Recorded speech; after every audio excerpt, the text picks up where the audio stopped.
Okay, so we have y equals negative x to the third power. I'm on number 4. A strategy you could do an xy table, which means you could just start filling in numbers for x to get y. So I'm going to put in a 0, which I know is going to give me 0. So that's my first point on my graph is 0, 0. Well, what happens when I put, let's see, it's negative.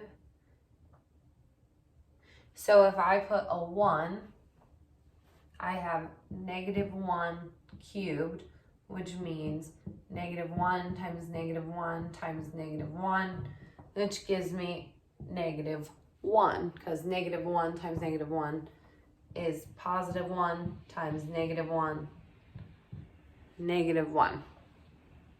So I can go over and do 1, negative 1.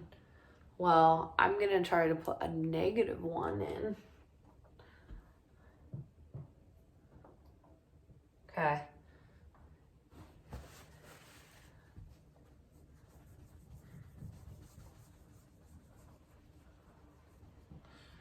But I have a negative, and if I put a negative 1 cubed, this negative 1 cubed is going to leave me with negative 1 times the negative is going to give me positive 1. So I could go over to negative and put positive 1.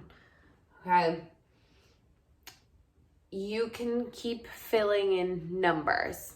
I suggest you try positive 2 and negative 2.